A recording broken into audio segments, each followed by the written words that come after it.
সবাইকে আমন্ত্রণ। Clemon beyond the গ্যালারিতে হাজির হয়ে গেছি আমি রেজওয়ানুজ্জামান। আর আজকে আমাদের সঙ্গে অতিথি হয়ে আছেন সবার প্রিয় পরিচিত নোমান মোহাম্মদ, ক্রীড়া সাংবাদিক, কন্টেন্ট ক্রিয়েটর, নট আউট নোমানের প্রতিষ্ঠাতা। স্বাগত জানাচ্ছি আপনাকে। শুনছিলেন দেশ বিদেশের খেলার সবশেষ খবরগুলোর শিরোনাম এক নজরে জানিয়ে দিলাম, এবং এই শিরোনামেই বুঝতে পারছিলেন ফুটবলের খবর আছে দেশের, ক্রিকেটের খবর আছে, হকির খবরও আছে বাংলাদেশের। সুতরাং খেলা কিন্তু আসলে এখন ডাইভার্সিফাইড। কিন্তু বাংলাদেশের আসলে জনপ্রিয় খেলা কোনটি, কিংবা মানুষের মনে সবচেয়ে বেশি আগ্রহ, আকর্ষণ কোন খেলায় তৈরি হয়, আসলে কিভাবে আসলে আকর্ষণগুলো শিফট হয়ে যায়, সেই বিষয় নিয়ে কথা বলবো। ভিন্নধর্মী বিষয়। আমাদের সঙ্গে নোমান মোহাম্মদ আছেন, আগেই পরিচয় করিয়ে দিয়েছি, এবং আপনারাও চাইলে আপনাদের পছন্দের খেলা এবং খেলা সম্পর্কে আমাদেরকে জানতে পারেন, জিজ্ঞেসও করতে পারেন। ফোন করতে হবে স্ক্রিনে দেখানো নম্বরগুলোতে। নোমান মোহাম্মদের প্রিয় খেলা কোনটি এবং বাংলাদেশের জনপ্রিয় খেলা কোনটি? আমার প্রিয় খেলা ফুটবল, বাংলাদেশের জনপ্রিয় খেলা ক্রিকেট, এখনো ক্রিকেট। আচ্ছা, নট আউট নোমান ক্রিকেটের কারণেই, জনপ্রিয়তার কারণেই নট আউট নোমান নাম দেওয়া? না, দেখুন, আমি এটা সবসময় আমার প্ল্যাটফর্মে অনেকবার বলেছি, বা বিভিন্ন আড্ডাতে তো সবসময় বলি যে লেটস আমার জন্ম যদি হতো ব্রাজিলে, আর্জেন্টিনায়, বা ইংল্যান্ডে, বা ইভেন অস্ট্রেলিয়া, এইসব দেশে হলেও আমি ফুটবলই কভার করতাম। যেহেতু বাংলাদেশ এবং সেই জায়গাটাতে ক্রিকেটটা আমরা একদম বিশ্বমঞ্চেই আমরা আসলে খেলি। আমরা যখন থেকে অন্তত জার্নালিজম ক্যারিয়ার শুরু করেছি, ধরেন লেটসে আমি 2000 সাল থেকে শুরু করেছি ইউনিভার্সিটিতে যখন পড়ি, তো তখন অলরেডি আমরা বিশ্বকাপ খেলেছি ক্রিকেটে। সো সেই কারণে এই ক্রিকেটটা, মানে ক্রিকেট যে অপছন্দের খেলা বিষয়টা তো তা না, এটা তো আমাদের কারোই সেটা নয়, কিন্তু অবভিয়াসলি হচ্ছে গিয়ে খেলা হিসাবে আসলে ফুটবলটা আনপ্যারালাল। সেইটা এখনও যখন আমাদের ধরেন ন্যাশনাল টিম খেলে, লিগের খেলাগুলোতে নট নেসেসারিলি যে ওইরকমভাবে সবসময় ফলো করা হয় বা সেরকম উত্তেজনাটা ছড়ায়, সেটা না। ওই ইভেন ইউরোপিয়ান ফুটবল, ইভেন আপনি এই যে 6 মাস পরে ওয়ার্ল্ড কাপের সময় দেখবেন, আমি একসঙ্গে ওয়ার্ল্ড কাপ ফুটবল কাভার করেছি ভাই। আমরা পৃথিবীর বিভিন্ন দেশের মানুষের সঙ্গে কথা বলেছি।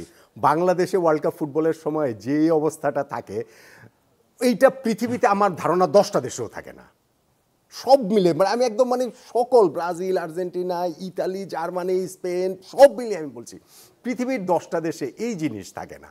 সো আমাদের মধ্যে সেই ফুটবল প্রেমটা আছে, প্রবলভাবেই আছে। এবং প্রবাবলি আমি আমার কথাটা যেটা বলছি যে পছন্দের খেলা ফুটবল, সেইটার কারণটা মোস্ট প্রবাবলি এটা কিন্তু আসলে ঠিক ওয়ার্ল্ড কাপ না। আমাদের ছোটোবেলায় ওয়ার্ল্ড কাপ কেন্দ্রিক ইন্টারন্যাশনাল ফুটবল ছিল, তখন তার আমাদের এই প্রতিদিন প্রতি উইকেন্ডে টিভিতে ইউরোপিয়ান ফুটবল দেখা যেত না, আমরা ওই 4 বছর পর পর ওয়ার্ল্ড কাপই আসলে দেখতাম। কিন্তু সেইটার জন্য না, ফুটবলের এই প্রেমটা আসলে ক্লাব ফুটবলের কারণে, অ্যাবসলিউটলি ক্লাব ফুটবলের কারণে। এবং সেই কারণে আপনার যে প্রশ্নটা ছিল বাংলাদেশের জনপ্রিয় খেলা কোনটা, এখন হামজা চৌধুরীরা আসার পরে ফুটবলের একটা হাইপ তৈরি হয়েছে, কিন্তু আমার আন্ডারস্ট্যান্ডিং হচ্ছে কি এই হাইপটা একটা ফাঁপা হাইপ। হ্যাঁ, এটা আসলে সাস্টেইনেবল না। কারণ ফুটবল খেলাটা হচ্ছে কি আপনার ক্লাব কেন্দ্রিক। যদি ক্লাব ফুটবলটা আমরা রিভাইভ করতে পারি, দেন এটা হচ্ছে গিয়ে এটা সাস্টেনেবল হবে, এই জনপ্রিয়তা সাস্টেনেবল হবে, ফুটবলের জনপ্রিয়তা আবার বাড়া শুরু করবে, আবার সবাই ফুটবলমুখী হবে। কিন্তু এখন আপনি বছরে আমরা 8টা-10টা ম্যাচ খেলবো ন্যাশনাল টিম, এবং বাংলাদেশের বাস্তবতায় আমরা 180+ র্যাঙ্কিংয়ে রয়েছে, আমরা বেশিরভাগ ম্যাচ হারবো। সেইখানটাতে ভালো খেলে হৃদয় জয় করে খুব বেশি দিন আপনি এই হাইপ ধরে রাখতে পারবেন না, যতক্ষণ না আপনি ক্লাব ফুটবলটা রিভাইভ করবেন। দ্যাটস ওয়াই ক্রিকেটের জনপ্রিয়তা আমি বলছি যে আগের চেয়ে অনেক কমেছে। সেগুলোর অনেক কারণ রয়েছে। আমাদের টিমের রেজাল্ট নেয়, আমাদের টিমে তারকা অনেক কমে গিয়েছে, ওই পঞ্চপাণ্ডব চলে গেছে, বাট স্টিল শেষ পর্যন্ত গিয়ে ন্যাশনাল টিম রেজাল্ট দিতে পারে ক্রিকেটই। সো আপনি এন্ড অফ দ্য ডে গিয়ে সাকসেসটা খুবই গুরুত্বপূর্ণ, এবং সেই কারণে আমার কাছে মনে হয় যে জনপ্রিয় খেলায় এখনও ক্রিকেট এবং ক্রিকেটই থাকবে। ক্রিকেটের ফুটবলের ডাইনামিক্সটা কি আসলে আলাদা কিনা? ক্রিকেট আপনি বলছেন ন্যাশনাল টিম কেন্দ্রিক, ফুটবল বলছেন ক্লাব কেন্দ্রিক। আলাদা, পুরোপুরি আলাদা।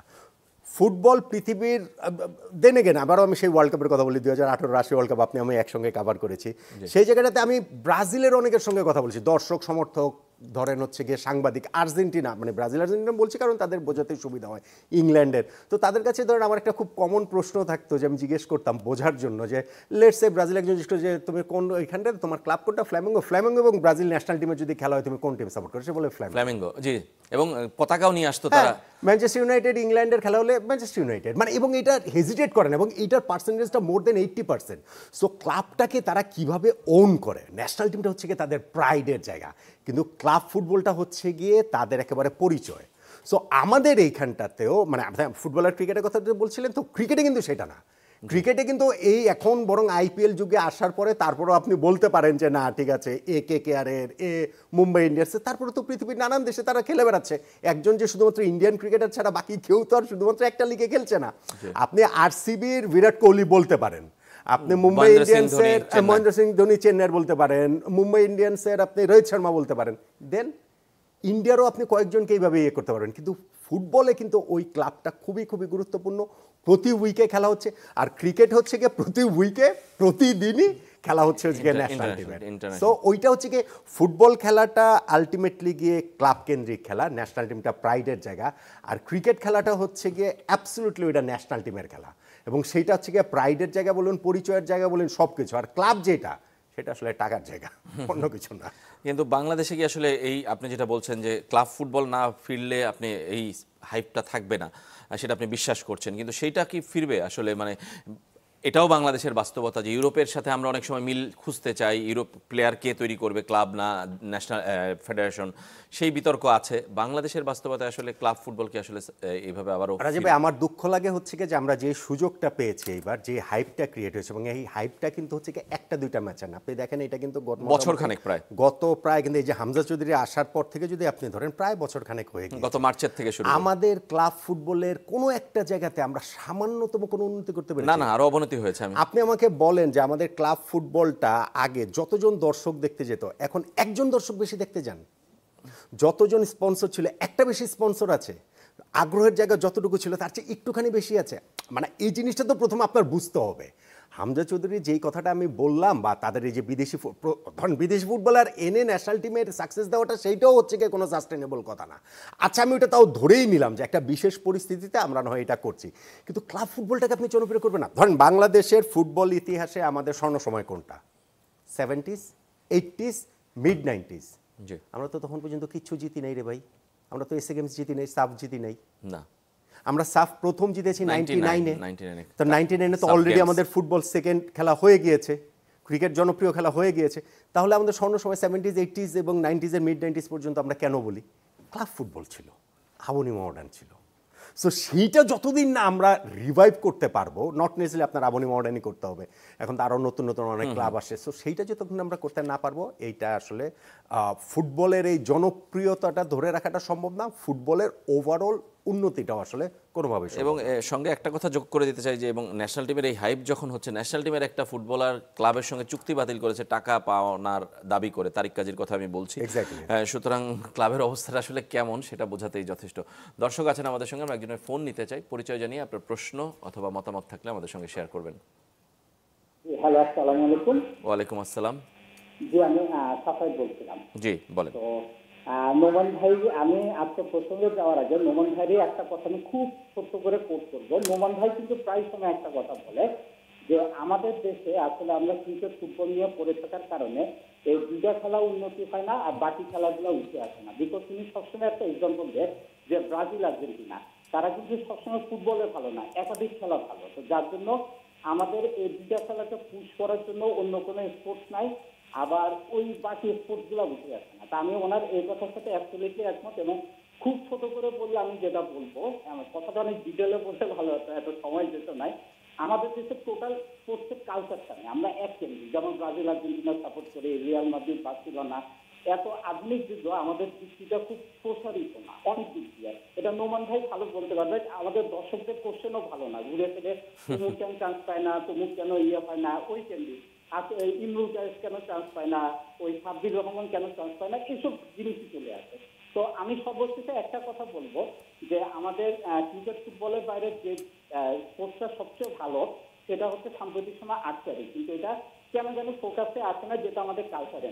এবং আমাদের খেলার হিসাবে অংশগ্রহণের কথা যদি বলি, সবচেয়ে বেশি আমাদের সাফল্য পাওয়া উচিত ছিল ব্যাডমিন্টন, কারণ এটা এমন একটা খেলা যে এটা সব পরিবেশে সব শ্রেণীর মানুষরা খেলতে পারে, কিন্তু তার সাথে আমাদের ব্যাডমিন্টনের কোনো সাফল্য নেই, এটা খুবই দুঃখজনক। ধন্যবাদ আপনাকে আপনার পুরো বিশ্লেষণের জন্য। এক কথায় বলতে চেয়েছেন যে আসলে বাংলাদেশের স্পোর্টসের কালচারটা নেই, সেটা আমরা সবসময় অনেক ক্ষেত্রেই বলি, আলোচনায় আসে। নোমান ভাইয়ের কাছেও প্রশ্ন, যেটা বলছিলেন যে ফুটবল ক্রিকেটের বাইরে আসলে থার্ড খেলা নিয়ে আমরা কখনো কথা বলতে পারি না, কিংবা এটাও আসলে খুব চেঞ্জ হয়, খুব সীমিত সময়ের জন্য আসে। সাম্প্রতিক সময় আমরা বলছিলাম যে হকি নিয়ে আমরা খুব আলোড়ন উঠছে, আলোচনা হচ্ছে যে যুব বিশ্বকাপে বাংলাদেশ 17তম হয়েছে, প্রথমবার অংশ নিয়ে, এবং বাংলাদেশের একটা প্লেয়ার 18 গোল করেছে, ওয়ার্ল্ড কাপের একটা লিডিং স্কোরার সে। নিঃসন্দেহে এটা খুবই ভালো, কিন্তু এই হাইপটাও কি আসলে সাস্টেনেবল? না। এখন আমার প্রশ্নের জায়গায় সেইটাই, সাফায়েত ভাই যে কথাটা বললেন সেইটা খুবই লজিক্যাল, এবং এটা নিয়ে আমি অনেক জায়গায় অনেক আলোচনা করেছি, লেখালেখিও ধরেন বিভিন্ন সময় এটা করেছি। সিঙ্গেল স্পোর্টস নেশন পৃথিবীতে কোনোদিন তাদের স্পোর্টস বোধ তৈরি হবে না। নাই, এটা নাই। বাংলাদেশ তো মঙ্গল গ্রহ থেকে আসে নাই। সো আপনি যখন সিঙ্গেল স্পোর্টস নেশন হবেন, আপনার ক্রীড়া বোধ তৈরি হবে না। ব্রাজিল, সবাই আমরা জানি ফুটবলের দেশ, ব্রাজিলের ভাই ভলিবল খুবই ভালো, ফর্মুলা 1 খুবই ভালো, এরকম আপনি 5টা 7টা খেলোয়াড় অলিম্পিকে কতগুলো ওয়ার্ল্ড চ্যাম্পিয়ন আর্জেন্টিনা সেনা তাদেরই। হ্যাঁ, তো আপনি আর্জেন্টিনার কথা বলছি, আর্জেন্টিনা হকিতে কত ভালো, বাস্কেটবলে কত ভালো, হ্যান্ডবলে কত ভালো। আপনি ইংল্যান্ডের কথা বলেন, ইভেন আপনি ইন্ডিয়ার কথা বলেন, ইন্ডিয়া তো আমরা মনে করি যে ক্রিকেট ছাড়া কিছু নাই, অলিম্পিকে তারা পদক পায় কিভাবে? তাদের শুটিং কত ভালো, তাদের দাবা কত ভালো, তাদের ওই যে মেরিকম তারা হচ্ছে পদক পেয়েছে। এগুলো তো খালি খালি হয় না, এটা ওভারঅল একটা স্পোর্টসের কালচার লাগে। সেই কালচারের জায়গাটা আমাদের আসলে নাই। কারণ হচ্ছে গিয়ে আমরা সবাই ওই যে বলে না যে মানে ওই মৌমাছির মতো মৌচাকের পেছনেই আমরা আসলে করি। আমরা ওই যে তেলা মাথাতেই তেল দিই, আমরা ওই জায়গাটাতে যে নতুন করে কিছু করার চেষ্টা বা সুযোগ, সেই জায়গাটা আমরা করি না। আর্চারির কথা উনি বলছিলেন যে খুবই সত্যি কথা। আর্চারিতে বাংলাদেশ যেই সাফল্য পেয়েছে, ধরেন চপল ভাইরা যেই চেষ্টাটা করেছেন, এটা তো মোটামুটি হচ্ছে গিয়ে এক ধরনের একক চেষ্টা করেই করেছেন, এবং সেটাতে আসলে আর্চারিতে বাংলাদেশ বলে এটা আমরা কিভাবে জানবো? এটা তো আমরা ফেডারেশন হওয়ার আগে বা এরকম এই প্রতিযোগিতার মধ্যে তাদের ট্রেনিংয়ের মধ্যে আনার আগে কি আমরা জানতাম? What does that mean? যে বাংলাদেশের মানুষের কিন্তু একটা সহজাত প্রতিভা আছে। ধরেন আমরা ক্রিকেটের কথা এটাই বলি, ক্রিকেট কম দেশ খেলে বলেই আমি সেটা বলছি। এই যে আমাদের ক্রিকেট যে সিস্টেম, সেই সিস্টেমে কিন্তু আমাদের ক্রিকেটারদের যতটুকু আমরা ভালো খেলি অতটুকুও ভালো খেলার কথা না। আপনি যদি দেখুন ইন্ডিয়ার ফ্যাসিলিটিস, অস্ট্রেলিয়া, ইংল্যান্ডের ফ্যাসিলিটিস, সাউথ আফ্রিকার ফ্যাসিলিটির সাথে তুলনা করেন, আমাদের তো এইটাও হওয়ার কথা না। কিন্তু আমাদের হই কেন? কারণ আমাদের ন্যাচারালি ওই জিনিসটা ভালো রয়েছে।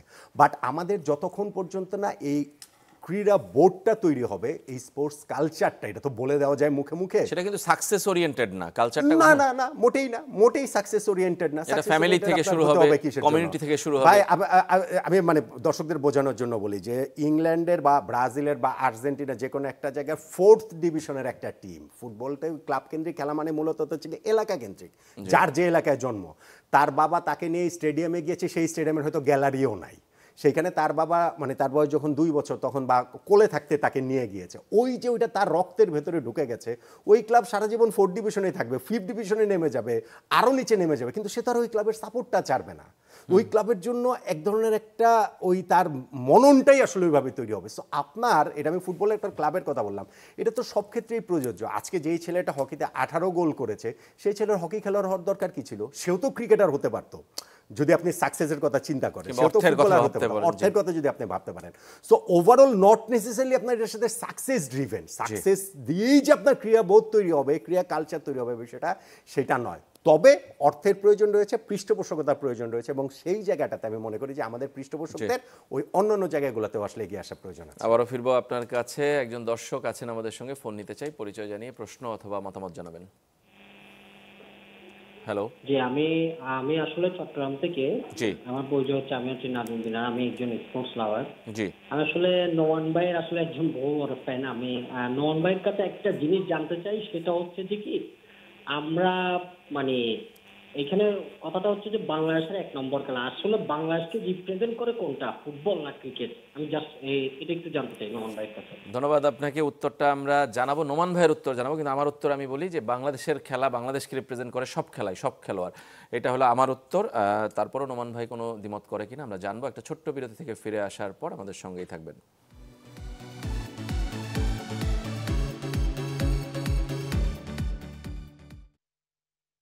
দর্শকের সরাসরি প্রশ্ন ছিল, বাংলাদেশকে রিপ্রেজেন্ট করে কোন খেলা, ফুটবল না ক্রিকেট? হ্যাঁ, অ্যাবসলিউটলি, আপনি যে কথাটা বলেছেন সেটার সঙ্গে তো দ্বিমত করার কোনো কারণ নাই। কারণ আমিও আপনার মুখ থেকে কেড়ে নিয়ে ওই কথাটা বলতে যাচ্ছিলাম যে বাংলাদেশে 53 না 55টা ক্রীড়া ফেডারেশন, অ্যাসোসিয়েশন সব মিলিয়ে রয়েছে। সো প্রত্যেকেই যারা বাংলাদেশের জার্সি গায়ে প্রতিনিধিত্ব করে, প্রত্যেকেই, each and every one, each and every team, each and every discipline, প্রত্যেকেই বাংলাদেশকে আসলে রিপ্রেজেন্ট করে।